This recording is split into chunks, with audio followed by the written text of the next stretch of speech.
We're expecting Vice President Mike Pence to arrive in that state this hour to meet with victims of the church massacre. And we're seeing new video from one of the men who chased the gunman after the shooting. President Trump in China after warning its ally North Korea not to underestimate the United States. He also has a message for the Chinese leader about supporting dictator Kim Jong-un. We're live in Beijing.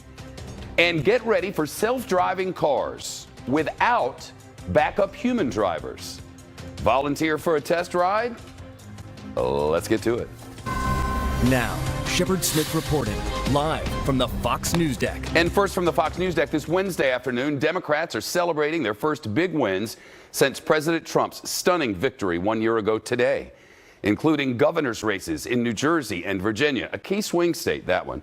Now the president is blasting the candidate he once supported in Virginia for not embracing the Trump brand of politics. Last night, the Democrat Ralph Northam beat the Republican Ed Gillespie to become Virginia's next governor. Ed Gillespie is, you probably know, the former chairman of the Republican National Committee. The analysts say he's pure establishment, and he refused to campaign with President Trump at all. Still, he did adopt many of the president's positions, especially toward the end of his campaign, including tough talk on immigration, support for protecting Confederate statues, and opposition to the NFL players kneeling during the national anthem to protest racial injustice and police brutality. The president tweeted, "Ed Gillespie worked hard but did not embrace me or what I stand for. Don't forget, Republicans won 4 out of 4 House seats, and with the economy doing record numbers, we will continue to win, even bigger than before." President Trump there was referring to special elections in Kansas, Montana, Georgia, and South Carolina. Republicans did indeed win all of those. They were also states that President Trump carried by wide margins. Still, Democrats won statewide elections in Virginia. Most notably, they made major gains in the House of Delegates, which has been under Republican control now for 2 decades. In fact, with some races still too close to call, the Democrats could end up taking control. As I reported, a Democrat also won the governor's race in the state of New Jersey. Phil Murphy beat the Republican Kim Guadagno. She's the lieutenant governor under Chris Christie, and polls show Chris Christie is historically unpopular in that state. John Bussey is here. He's associate editor for the Wall Street Journal, newspaper and web properties with which Fox News Channel share common ownership, and he is also a brand new Fox News contributor. Welcome to the family. Thank you. Congratulations. Thanks.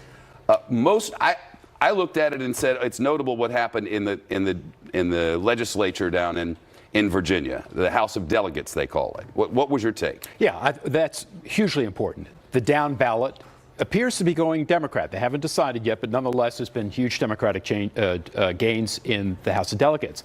But also a 9 percentage point win by Northam. He'd been polling about +3 or so. Yeah, that's right. And so this is a decisive win. So what happened here, it looks like, remember, this is a purple state, a Democratic previous governor. So it's not unusual for Democrats to win. And remember also that in off-season elections, you get swings in the electorate. You know, in midterms, they tend to go the other way as well. But in this case, with what's happening down ballot, with that win, you saw an energized electorate. Those people who turned out for Hillary Clinton turned out substantially more in this election.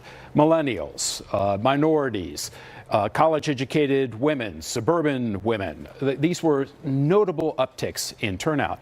And the engagement was driven by, if you look at the exit polls, people who felt that Trump was not doing a good job, they were anti-Trump, and those people turned out with greater intensity than those people who thought he was doing a good job and might have voted for the Republican contender. Britt Hume, our senior politics or chief politics analyst, former anchor of Special Report, a guru around here, had a comment on this last night with Tucker. Listen. It looks like that the political gravity, the unpopularity of Donald Trump, and the out year, the fact this is an off-year election with the first term in office has won this race for Ralph Northam. The unpopularity of Donald Trump. He did not campaign with him. Ed Gillespie didn't, but he certainly didn't fully embrace him. As I reported, he didn't campaign with him, but it got brutally ugly from both sides in that race, and it went down into a place that's an ugly part of America. That was unfortunate. And Gillespie, who's a centrist, was trying to attract in Trump voters. Now, mind you, the Democrats still have their own problems, right? They have splits inside the party. They have not found a message yet. Or a leader. Or the message that effectively reaches out to non-college educated white voters. They just haven't kind of galvanized yet. But there's just no question that what you saw in the intensity factor and in the engagement factor last night could inform what happens in the 2018 elections. You don't want to go too far in saying that, but it could inform. It could be a warning flare for Republicans, and it's probably going to be something that they're keeping in mind as they progress on tax policy and elements of tax policy that the Democrats might seize on to get further electoral gains. We no longer do exit pollings here at Fox News because, quite frankly, they didn't work. We have a whole new model on how to do this, and we're calling this election analysis, and our pollers spoke to a lot of people. And one thing we found in the state of Virginia, a purple state, that the most important thing in a long list of things that are important, the most important thing was health care. And of those who said, and there it is, health care and the economy. The economy actually is pretty good in Virginia, especially around in the suburbs. It's one of the lowest unemployment rates in the entire country. And it's government employment driven largely. So the economy is really not a bad thing, though they tried to campaign on it in the negative. But on health care, if health care was your most important issue, 72% of people went for Northam, the Democrat.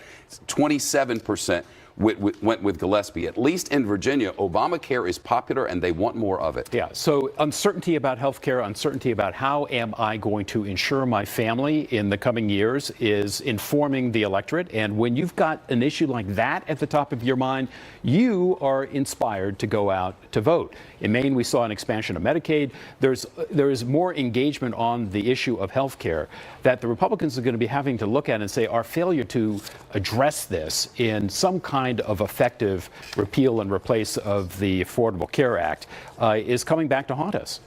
We did some internal analysis. Our analysts here in-house took a look at the big picture and what it all means. You saw the tweet from President Trump today. I want to put that back up on the screen again if we can. What the president said in the wake of the loss by Ed Gillespie. Ed Gillespie worked hard, but he did not embrace me or what I stand for. Don't forget, Republicans won 4 out of 4 House seats, on and on and on.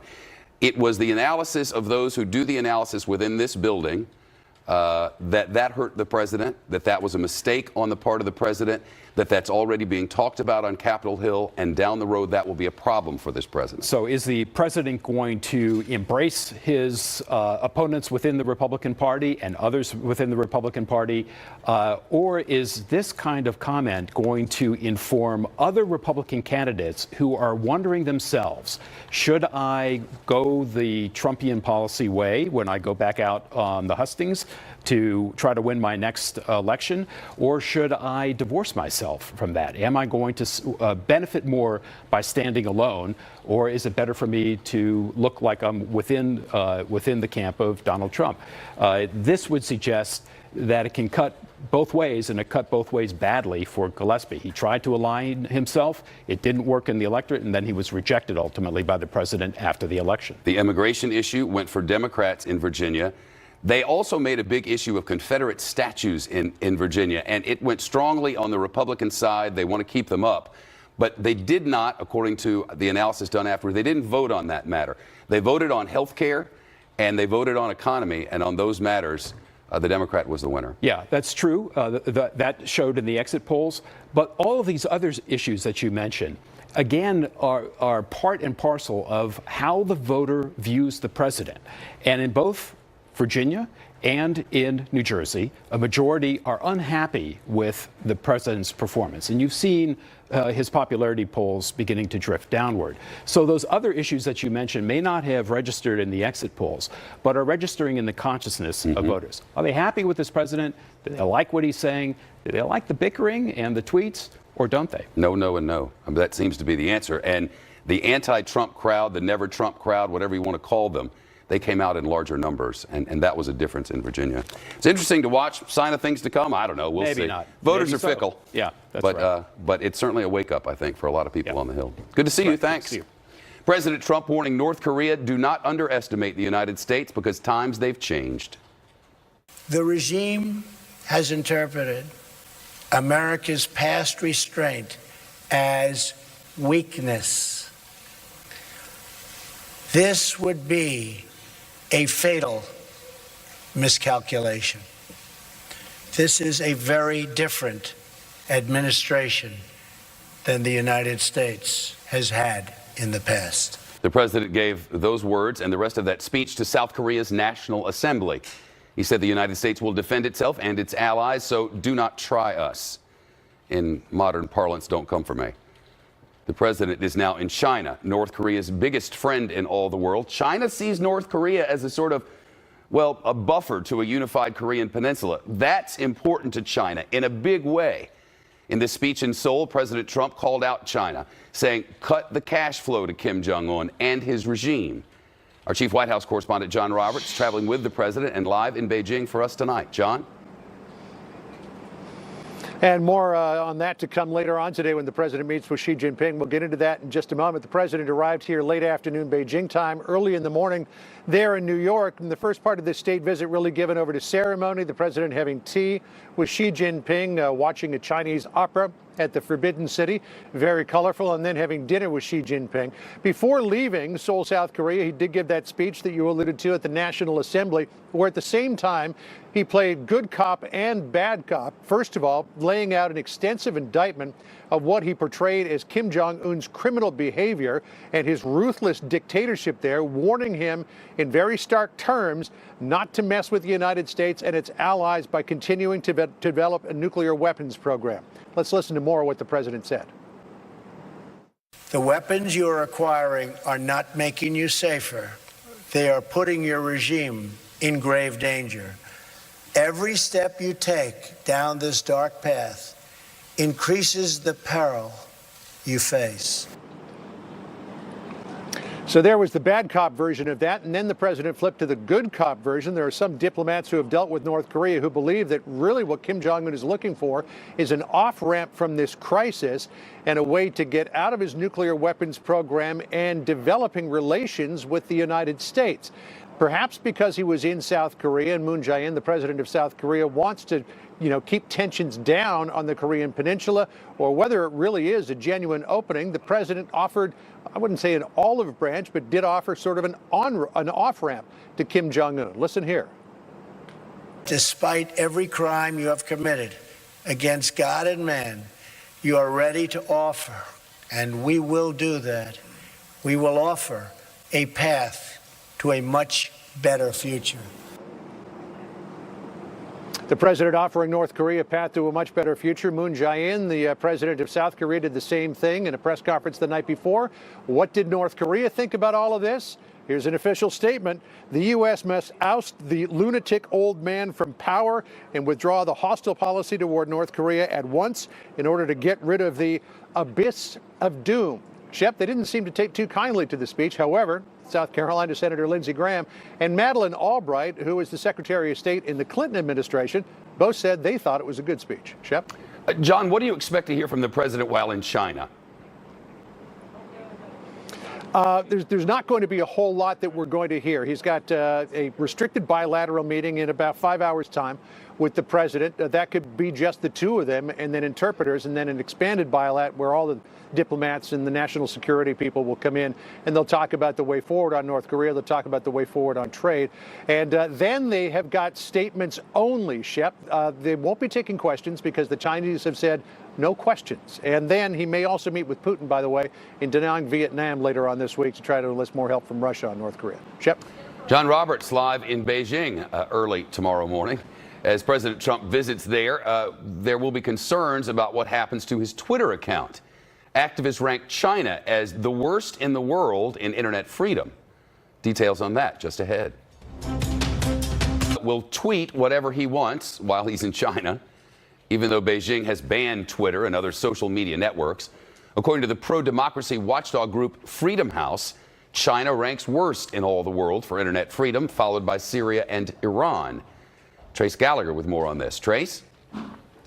Shep, Twitter was blocked in China in 2009 so the Communist Party could try to stifle political dissent. And then when President Xi took power in 2012, there was a further crackdown on free speech. Other social media sites were banned and some well-known bloggers were even jailed. In fact, today, any defamatory social media statement against the government can result in a 3-year prison term. But while Twitter and other social media is blocked for domestic use in China, foreigners are able to access social media by using their roaming services that connect to their home networks. But for the president, it is a bit trickier. First off, President Trump has a secure phone, meaning some of the functions have been disabled to prevent it from being hacked. And for him to tweet involves a fairly sophisticated network of both people and technology. The White House says, quoting here, that's his way of communicating directly with the American people. So that's why he'll tweet. Why not?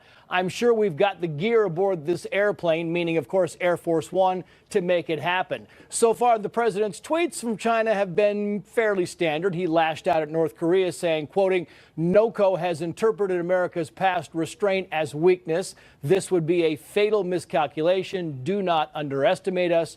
Do not try us. And then the president praised his host, saying, quote, on behalf of FLOTUS, Melania and I thank you for an unforgettable afternoon and evening at the Forbidden City in Beijing. President Xi and Madam Peng Liyuan, we are looking forward to rejoining you tomorrow morning. It is also worth noting, Shep, that all of China's wireless networks are thought to be entirely compromised by China's state security systems. Shep. Trace Gallagher, thank you. Twitter's doubling the amount of characters that most people can use in their tweets from 140 characters to 280. That's the word from reps from the social media platform. They started testing the move back in September. Twitter reports that it found more people were more satisfied when they could use more characters. It's like ice cream that way. German officials seem to be pretty happy about it, too. They're known for having tongue twister names for their laws, and the government's foreign ministry announced today that it can finally tweet about legislation that relates to transferring oversight responsibilities for labeling beef. Here's the German word for that. That's the word for labeling beef in German. But most notable about this Twitter change truly is, by the time you get to the end of what it would have been the previous tweet, and you realize, oh, I shouldn't have read that, you're only halfway through.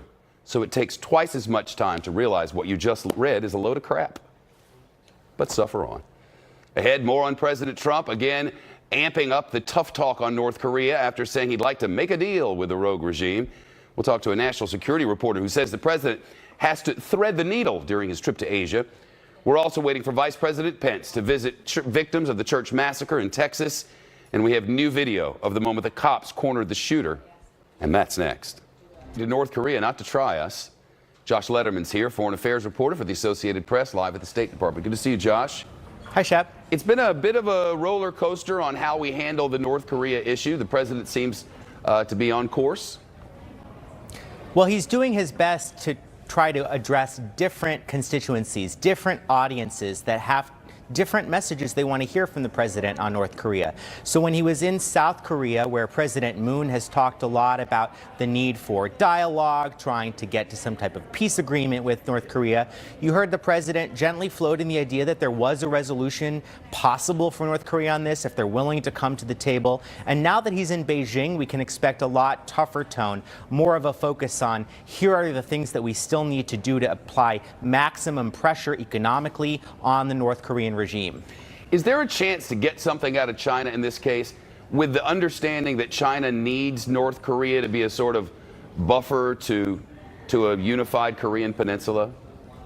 Well, we have to give the Trump administration credit for getting a lot from China already, as far as ordering North Korean businesses to shut down in the near future in China, and some restrictions on energy flows between the countries that came under a UN resolution. Now, there's more that the U.S. wants from North Korea, including, and from China specifically on North Korea, including really shutting down these guest workers, cutting off all last trade that goes over the border. But the U.S. also has to be super careful, Shep, that they do not push China to a position they're not comfortable with, which would be the North Korean regime collapsing and a lot of instability for China along its border. What's the concern level that the North Koreans might try something, test something, be provocative in some way while the president's on this trip.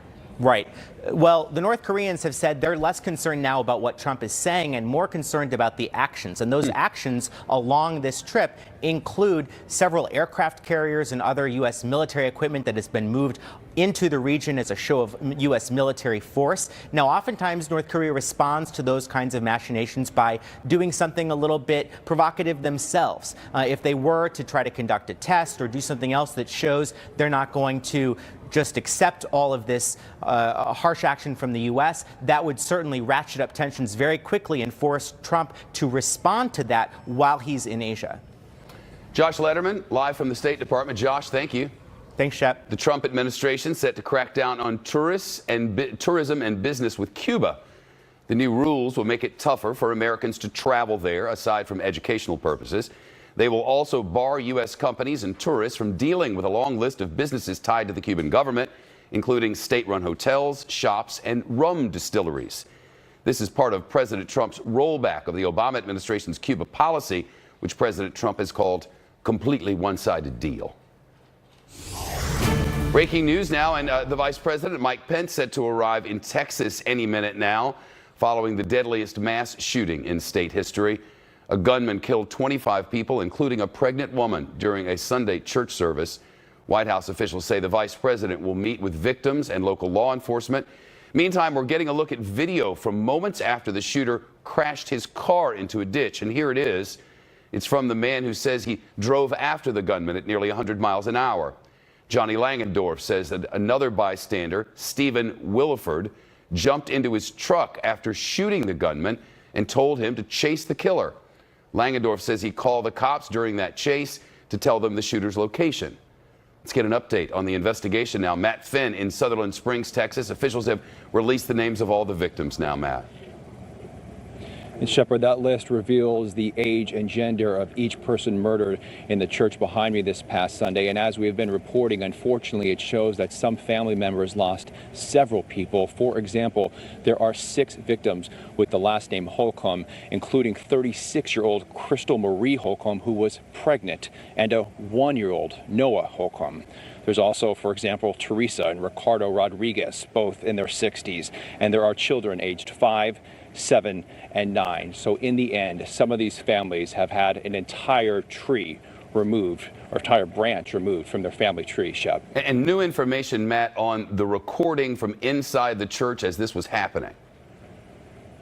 First Baptist Church behind me records their Sunday services, as many churches do nowadays, and deputies and authorities say they were recording a video this past Sunday during the massacre. Some authorities who have seen it say that the shooter first targeted the audio and sound people who were handling the recording of the video, and then the shooter systematically shot people, including children, in the head. Survivors say he specifically went after anyone making noise, also children. Shep. Matt Finn on scene for us. We'll go back when the Vice President arrives. We're learning the GOP's tax plan may cost more than lawmakers originally predicted. A House committee is now hashing out the details for a third straight day, and a think tank that reported it originally made a mistake in its analysis is out with a corrected update. That think tank, widely respected on both sides of the political aisle, and will have those results as the top story in the bottom of the hour right after news. Georgia say a gunman suspected of shooting 2 police officers is dead. Happened just south of Atlanta. Police say the officers tried pulling the suspect over for reckless driving near a middle school, and that turned into a shootout. Local media report the officers' injuries are not life-threatening. ESPN reports cops in China have released 3 American college basketball players on bail after arresting them for shoplifting. The UCLA freshmen were in Shanghai for the first game of the season against Georgia Tech. They are reportedly accused of stealing sunglasses from a luxury designer store that was near their hotel. And sheriff's deputies in Oregon got a call that a woman was screaming for help in an apartment. But when they showed up, it was apparently just a parrot named Diego. While cops say the parrot was fine and didn't actually need assistance, they'd probably like a peanut. The news continues with Shep right after this. GOP's tax plan, if ever enacted, could cost even more than lawmakers predicted. That's the new word from the Congressional Budget Office, a federal agency which does the math on bills. The CBO is now estimating the Republican tax bill would raise the national debt by $1.7 trillion over the next decade.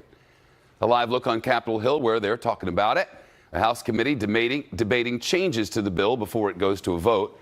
The Fox Business Network's Jerry Willis is here. It's really interesting that apparently when you're out of power, you talk about the deficit because the other party's doing it. And it works for both parties because the Republicans who've been screaming about deficits for 8 years are suddenly trying to add this massive amount to the deficit. It's comical on some level. 1.5 trillion over 10 years. Yeah. And okay, get this because you'll like this one too. It means that our total national debt would be 97% of GDP. Wow, that's close. But they it's say big. trickle down, go and fix it. Trickle down. That I is gotta what they tell you, say. That's what so hurt them. The debate on this, we have 16 amendments from Democrats. All 16 have gone down to defeat. Yeah. They are continuing to debate that right now. And if you listen in on this today, I think they're tired because yesterday they were yelling so much at each other. Now, this time around, they're kind of tired and they're quieter. There's been a lot of disagreement about when this thing's going to be ready for committee. Right. So That's the next step, committee. right, exactly. So we're expecting the Senate to pick it up and put out we're waiting for them to put out their bill. They're going to have their own bill. When does that happen? When the Ways and Means Committee gets done. When does the Ways and Means Committee get done? When they finish going over all these amendments. And that question is still open. Could happen by the end of the day. Probably maybe tomorrow. It's an open question. People are debating it and telling our reporters different stories all over the place. Another thing that it could cut is a fairly popular deduction for education, like student loan interest no longer deductible. What else are we going to do to these millennials? Yeah, you owe $1.45 trillion in student loan debt. Now you can't deduct the interest. You can't deduct Seriously? tuition We're putting expense. all of this out on young people who are trying to get educated? No, not all. Lots of people are getting hit. Don't Okay, confuse the situation. A lot of people seriously, are. those are the people we're going to. Coverdale accounts gone. So this is a savings account available to mom and dad to save not just for college, but for other educational expenses along the way. They're trying to roll people into other kinds of accounts. Look, this is a savings of $65 billion. Maybe it doesn't mean that much to the federal deficit, but it means a whole lot to families all across the country. And you're going to see people start to complain about this. Yep. What about this think tank? It made a mistake in its calculations. Is it out with its new? Yes, it's out with its new. And what they are saying now, and they've said a lot of things that aren't right, but what they're saying now is that 7% of Americans would face a tax hike in the near term, and 25% would face a tax hike in the long term. And I think I just said that wrong. 7% would face a tax hike in the short term, 25% over the long term. So they're saying that, unlike what the Republicans are saying, that everybody's going to get a tax cut, not true. They're saying that some people will get a hike in the short term and certainly in the long term. So taxes are going up. That's what for some people. And the deficit's going up. So the simplification of this, that the average But rich people gonna impact pay is a less. tax cut, doesn't tell you about everybody, No, it right? doesn't. You know, it's not very definitive. And I No. think it confused a lot of people. And this thing is more complicated than a Russian novel, let me tell you. It's a simplification. Jerry, No, are you not listening? No, you can put it on a postcard. Come on. Let me Pay say that attention. postcard, sea to shining sea, especially for higher income people, because so many things are changing. Yep. If you're all for it, pay attention to it. This big. This big. bigger than the I'm room. so in trouble with my sources, and all because of you. Why are you in trouble? Did you just tell the truth? Yeah. You're good to go. In this room, truth is good. Always. Fear not. Yeah. No, so much for the postcard. Okay. Bye. See ya. There's breaking news. Guess who's tweeting? Excellent. The breaking news is the Republican Senator Rand Paul is tweeting about his condition now after he said his neighbor attacked him just after he was mowing his lawn. The senator from Kentucky tweets, "I appreciate all of the support from everyone. A medical update. Final report indicates 6 broken ribs, and a new x-ray shows a pleural effusion." That doesn't sound great. No. Yeah. Sometimes referred to as water on the lungs. Man, you know the story? The story is he's mowing the lawn. He's up on the John Deere or whatever it is, and he gets off the thing, and he has his noise-canceling headsets on, as one does, and the neighbor, 17 years from next door, comes running over and tackles him and breaks all these ribs. And at first they say, he's fine, everything's fine. Not so fine. Not fine. Not fine at all. And, you know, if the neighbor comes over, and still the charges haven't gone up, he's a United States senator. He's got water on the lungs and 6 broken ribs, and the guy's out on bail. Things that don't make sense. we're not getting good explanations on this, and everybody's trying to find the answers, and nobody can, frankly. Well, somebody gonna find out, because that's what we do. Hey, we got something else happening. What's that? Breaking news now, and the vice president is arriving in Texas to meet with some of the victims of the church massacre there. He is just about to come off, I suppose this is Air Force 2. He's landing at Joint Base San Antonio. It's about a 40-minute drive or so from Sutherland Springs, where the shooting happened. The White House says the vice president will meet with victims at a hospital in San Antonio, then meet with local law enforcement in Sutherland Springs, and later tonight he'll speak at a memorial service. Just can't say enough about what a horrifying. The Fed's issuing a subpoena for one of President Trump's former advisors. This is new, according to a securities filing from Carl Icahn's company, Icahn Enterprises. The company filed it on Friday, and it states that the United States Attorney for the Southern District of New York, that's here in Manhattan, is asking for information on the billionaire's work on biofuel policy. Icahn left his job as an advisor to the president back in August. While he was in that position, he said he supported a proposal that would benefit oil refineries. He also owns an oil refinery. Carl Icahn and his company report that they are cooperating with the attorney's office and that prosecutors have not made any allegations against them. Now, this comes as President Trump's former longtime aide and bodyguard met with lawmakers behind closed doors yesterday as part of the Russia investigation. Members of the House Intelligence Committee interviewed Keith Schiller yesterday. Keith Schiller worked as the Trump family's protection for almost 2 decades. In September, he left his job as director of Oval Office operations at the White House. One Politico reporter described Schiller as being able to manage the president's moods, his diet, and what triggers him and what soothes him. He said that friends and advisors had to go through him to get certain information on the president. Let's turn to Rachel Bade. She's a reporter for Politico and live with us this afternoon. You know, when Schiller left, that was a big surprise to a lot of people in the know around President Trump. Yeah, absolutely it was. I think that House investigators, by talking to him yesterday, basically are showing that how deep they are willing to go in terms of penetrating Trump's inner circle and talking to his closest staffers. Schiller is not a household name by any means, but he was Trump's bodyguard for years back when he was the head of the Trump Organization. We heard he was so close, in fact, with Trump that he would, at the White House, make McDonald's runs to get him cheeseburgers because the food was not good enough for the president. So he would bring that back. Also, former Trump White House officials would actually slip him articles and memos they wanted the president to see because they knew in doing that, this guy had Trump's ear. So the president would actually get to see this stuff. So in talking to Schiller, House investigators basically want to hear what he has heard in being so close to Trump for so long. What sort of things does he know about Trump's connection to Russia, if anything? This Carl Icahn news is just developing now, and they say they're cooperating. There are no allegations against Carl Icahn. One more person from inside the president's circle being at least questioned through this broader investigation. Yeah, that's exactly right. We often hear a lot about Russia investigations and folks being questioned about the Russia link. Supposedly. This is separate. Yes, Yeah. This is conflict of interest based. And basically, investigators want to know if this Trump advisor used his position in the White House to benefit himself, which you're not allowed to do, frankly. He helped basically changed ethanol standards, and he owns a oil refinery. So he was benefiting from this change. The question is, how much hands-on activity did he have in writing those new regulations? We're going to find out, and we'll find out also how much money he potentially could have made by those changes. Anything new on Michael Flynn? Always drip, drip, drip, I will say. I think people are waiting to see when Did he flip? Mueller, Do we know? Well, we don't know yet. Yeah, we don't Mueller, know. of course, keeps everything behind closed doors. But I think what you can see right now is really heating up between the indictments last week and news about Papadopoulos and also House investigators bringing in folks very close to the Trump orbit. You can see that things are heating up quickly, and we're going to probably see a whole bunch of Russia news in the coming weeks as Republicans try to get their tax bill through. Rachel Bade from Politico. Thank you, ma'am. Appreciate it. Thank you. Hotel rooms going for $100,000.